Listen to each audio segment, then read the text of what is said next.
Hello student, myself Anand Bedi. Welcome you all to the e-learning platform of St. Michael Academy, Betia. Dear students, today we are going to study the second segment of the chapter Socialism in Europe and the Russian Revolution. The topic for today's class is 2.3 Socialism in Russia यानी रसिया में समाजवाद. All political parties were illegal in Russia before 1914. 1914 से पहले रसिया में political parties illegal थे. कोई political parties नहीं बना सकते थे. The Russian social democratic workers party was founded in 1898 by socialists who respected Marx's ideas. जो लोग कार्ल मार्क्स के आइडियाज को रेस्पेक्ट करते थे. कार्ल मार्क्स एक सोशलिस्ट हुआ करते थे, तो जो लोग इनके आइडिया को रेस्पेक्ट किया करते थे, ऑफ कोर्स वो सोशलिस्ट हुआ करते थे. उन लोगों ने 1898 में एक पार्टी बनाई थी, the Russian social democratic workers party. However, because of the government policy it had to operate as an illegal organization. क्योंकि यहाँ की गवर्नमेंट ने परमिशन नहीं दिया था, यानी गवर्नमेंट के अनुसार पॉलिटिकल पार्टी बनाना इलीगल था, इसलिए यह Russian social democratic workers party भी एक इलीगल ऑर्गेनाइजेशन की तरह ही काम कर रही थी. It set up a newspaper, mobilised workers and organised strikes. इस पार्टी ने न्यूज़पेपर प्रकाशित किया, वर्कर्स को मोबिलाइज किया और स्ट्राइक को भी ऑर्गेनाइज किया. Some Russian socialists felt that the Russian peasants' custom of dividing land periodically made them natural socialists.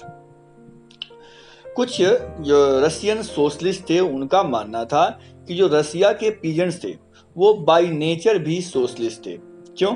क्योंकि ये अपने जमीनों का बांटवारा लोगों की आवश्यकता के अनुरूप किया करते थे, यानी वो समाज के हित के लिए कार्य किया करते थे.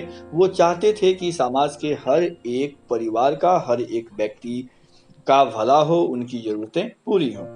So the peasants not workers would be the main force of revolution. तो इन लोगों का मानना था कि वर्कर्स नहीं बल्कि किसान सोशलिज्म के लिए की जा रही रिवॉल्यूशन में मेन फोर्स के रूप में काम करेंगे. And Russia could become socialist more quickly than other countries. और किसानों के रिवॉल्यूशन के द्वारा रसिया दूसरे कंट्रीज की तुलना में तेजी से सोशलिस्ट बन सकता है. Socialist were active in the countryside through late 19th century. Late 19th century में सोशलिस्ट काफी एक्टिव थे. कहां पर? तो कंट्री साइड में, देहात क्षेत्रों में काफी एक्टिव थे. दे formed the socialist revolutionary party इन 1900. 1900 में कंट्री साइड में यानी देहात क्षेत्रों में सोशलिस्ट रिवॉल्यूशन पार्टी का गठन किया गया.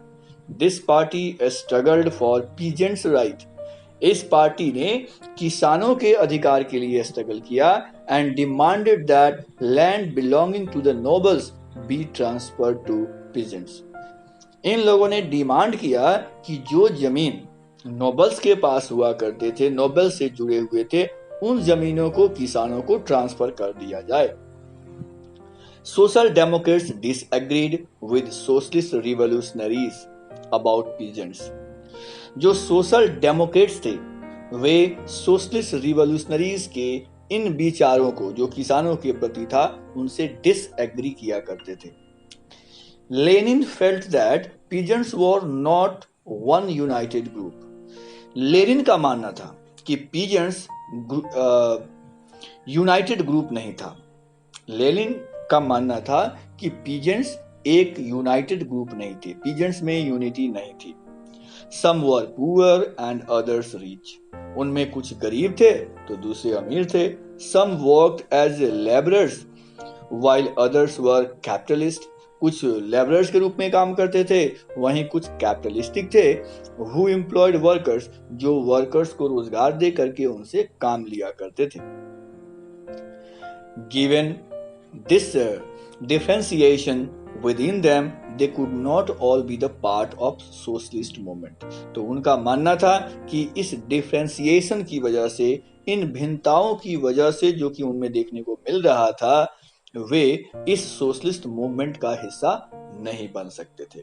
यानी अलग अलग समूह के लोगों का विचार अलग अलग था। तो जनरली रेवोल्यूशन में इस तरह के सिचुएशंस देखने को मिलते हैं। The party was divided over a strategy of organization। Party organization के स्ट्रेटजी के आधार पर भी बटी हुई थी। Vladimir Lenin, who led Bolshevik group, thought that in a repressive society like Tsarist Russia, the party should be disciplined and should control the numbers and quality of its members। Vladimir Lenin जो Bolshevik group को lead कर रहे थे, उस समय दो group में ये लोग बटे हुए थे, बोल्शेविक और मेंशेविक। तो जो बोल्शेविक ग्रुप था उसका लीडरशिप व्लादिमीर लेनिन के हाथ हुआ करता था। व्लादिमीर लेनिन जो बोल्शेविक ग्रुप के लीडर हुआ करते थे, उनका मानना था कि जारिस्ट रसिया काफी रिप्रेसिव है, दमनकारी है, इसलिए पार्टी को काफी डिसिप्लिन होना चाहिए। इनमें पार्टी मेंबर्स की संख्या भी लिमिटेड होनी चाहिए और मेंबर्स की क्वालिटी भी बेहतर होनी चाहिए। वहीं एक दूसरा ग्रुप हुआ करता था जिसको मेंशेविक्स कहते हैं। तो मेंशेविक्स जो के लीडर्स हुआ करते थे, उनका मानना था कि party should be open to all, party सबके लिए खुला होना चाहिए, जितने लोग जुड़ना चाहें जुड़ सकते हैं, जितने लोग चाहें आ सकते हैं, और ऐसा ही जर्मनी में हो रहा था। 2.4 A turbulent time, the 1905 revolution। 1905 की क्रांति एक अशांति का दौर, अशांति का। रसिया वॉज एन ऑटोक्रेसी, रसिया एक ऑटोक्रेसी था, यानी यहाँ का जो शासक था वो स्वच्छंद था, उस पर कोई नियम कानून थोपे नहीं गए थे, नहीं जा सकते थे, वो जो चाहता था वो किया करता था। तो ये स्वायत्त था पूरी तरह से। Unlike other European rulers, even at the beginning of 20th century, Tsar was not subject to parliament। दूसरे यूरोपियन रूलर्स से भिन्न 20th सेंचुरी की शुरुआत में भी जार किसी पार्लियामेंट के प्रति जवाबदेह नहीं था, यानी जार पूरी तरह से आजाद था, इंडिपेंडेंट था। Liberals in Russia campaigned to end this state of affairs। जो लिबरल्स थे रसिया में, वे कंपेन कर रहे थे कि इस तरह की जो स्थिति थी वो खत्म होनी चाहिए। Together with social democrats and socialist revolutionaries, they worked with peasants and workers during revolution of 1905 to demand a constitution। Liberals चाहते थे कि रसिया में एक कॉन्स्टिट्यूशन हो, एक संविधान हो, और इसके लिए उन लोगों ने सोशल डेमोक्रेट्स और सोशलिस्ट रिवॉल्यूशनरीज के साथ मिलकर के, साथ ही किसानों और वर्कर्स के साथ मिलकर के 1905 में उन्होंने क्रांति की और उन्होंने कॉन्स्टिट्यूशन का डिमांड किया। They were supported in the empire by nationalist in Poland for instance. इन लोगों को सपोर्ट मिल रहे थे नेशनलिस्ट के द्वारा, यानी जो राष्ट्रवादी थे वे इन्हें सपोर्ट कर रहे थे। And in Muslim dominated areas by Jadidist. Muslim dominated areas में जेडिडिस्ट हुआ करते थे जो इन लिबरल्स को सपोर्ट किया करते थे। Who wanted modernized Islam to lead their societies। जो जेडिडिस्ट थे वो चाहते थे इस्लाम को मॉडर्नाइज करना ताकि उनकी सोसाइटी भी प्रगति कर सके और वो सोसाइटीज को लीड कर सके। The year 1904 was a particularly bad one for Russian workers। Russian workers के लिए 1904 का ईयर खास करके बहुत बुरा रहा। Prices of essential goods rose so quickly that real wages declined by 20%. महंगाई बहुत तेजी से बढ़ रही थी, हर वस्तु बहुत तेजी से महंगे होते जा रहे थे, जिसकी वजह से उनका जो रियल वेजेस था वो डिक्लाइन हो रहा था, वो घट रहा था। जब महंगाई बढ़ जाती है तो हम अपने मजदूरी या अपने सैलरी के पैसे से पिछले वर्ष की तुलना में कम वस्तु ही खरीद पाते हैं। यहाँ पर वही स्थिति देखने को मिल रही थी, 20% तक इनका रियल वेजेस डिक्लाइन कर गया। The membership of workers associations rose dramatically. तो जो वर्कर्स के एसोसिएशंस हुआ करते थे उनमें मेंबरशिप काफी अधिक बढ़ गई, काफी बड़े पैमाने में लोग इनके साथ जुड़ने लगे। When 4 members of Assembly of Russian Workers, which had been formed in 1904, were dismissed at Pitilo Iron Works, there was a call for industrial action. जब 4 सदस्यों को, जो कि असेंबली ऑफ रशियन वर्कर्स के मेंबर्स हुआ करते थे, ये 1904 में गठित हुआ था। क्या गठित हुआ था? तो assembly of Russian workers, assembly of Russian workers 1904 में गठित किया गया था। इसके 4 मेंबर्स को, जो पिटिलो आयरन वर्क्स में काम किया करते थे, इनको डिसमिस कर दिया गया। तो इनके डिसमिसल के बाद इंडस्ट्रियल एक्शन के लिए कॉल हुआ, यानी जो समूह काम कर रहे थे, जो एसोसिएशंस थे वर्कर्स के, उन लोगों ने इस पर एक्शन लिया।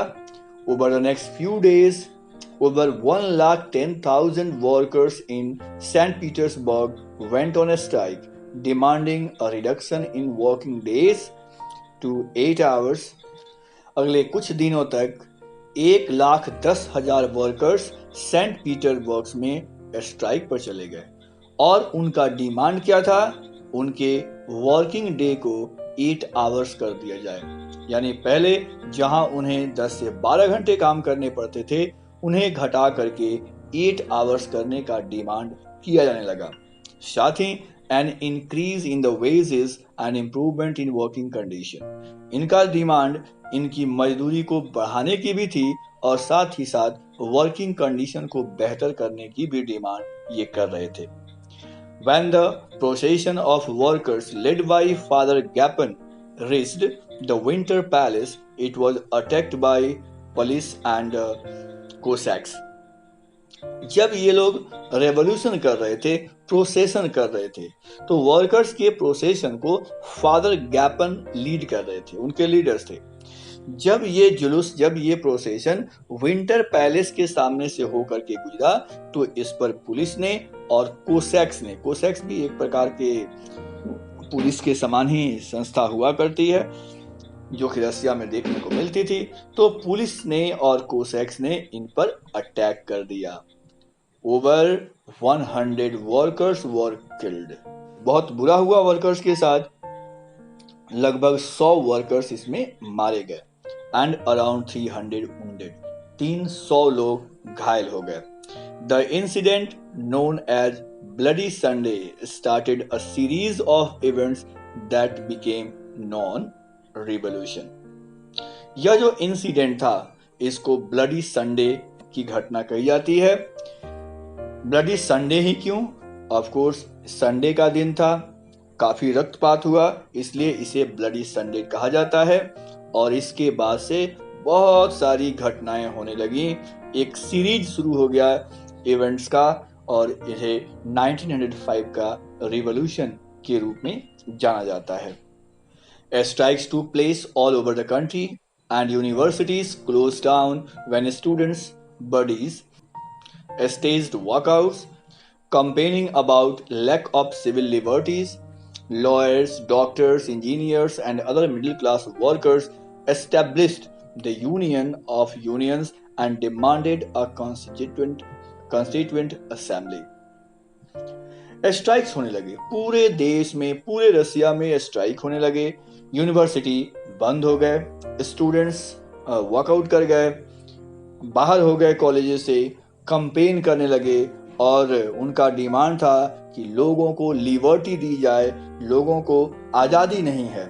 लॉयर्स, डॉक्टर्स, इंजीनियर्स और मिडिल क्लास के लोगों ने यूनियन बनाने शुरू किए, यूनियंस के यूनियंस बनने लगे और फिर कॉन्स्टिट्यूएंट असेंबली का डिमांड होने लगा। During 1905 revolution, the Tsar allowed the creation of an elected consultative parliament और ड्यूमा। 1905 के रेवोल्यूशन के दौरान जार ने अलाउ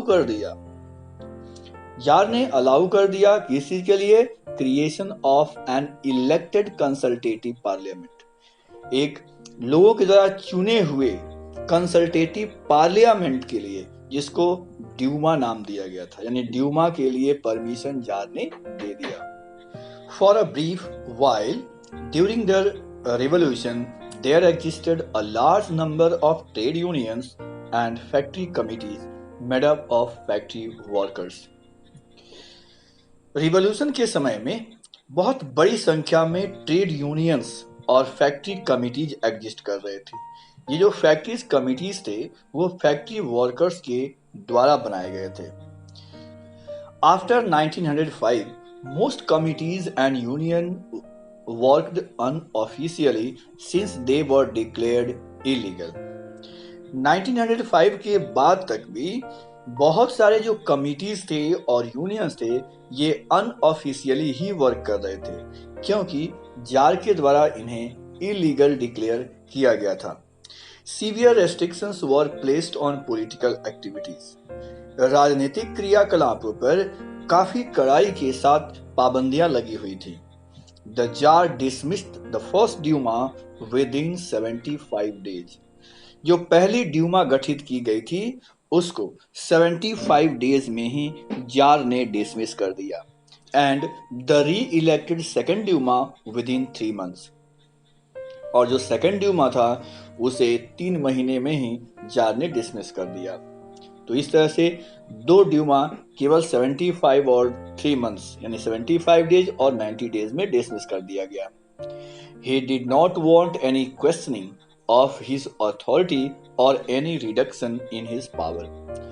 जार नहीं चाहता था कि उस पर कोई सवाल खड़ा करे, उसकी अथॉरिटी को कोई चैलेंज करे या उसके पावर को रिड्यूस करने, पावर को कम करने का प्रयास करे। He changed the voting laws. इसके लिए उन्होंने क्या किया? तो जार ने वोटिंग के लॉज को बदल दिया and packed the third Duma with conservative politicians. Third Duma में कंजर्वेटिव पॉलिटिशियंस को उन्होंने भर दिया। आपने इस चैप्टर के शुरुआत में ही पढ़ा था कंजर्वेटिव किसे कहते हैं? तो those people who do not want changes, जो बदलाव नहीं चाहते हैं, जो ट्रेडिशन में विश्वास करते हैं। इसलिए जार ने यहाँ पर कंजर्वेटिव पॉलिटिशियंस से ही ड्यूमा को भर दिया। Liberals and revolutionaries were kept out. और जो लिबरल्स थे, उदारवादी थे और रिवोल्यूशनरीज थे, क्रांतिकारी थे, इन लोगों को ड्यूमा से बाहर रखा गया।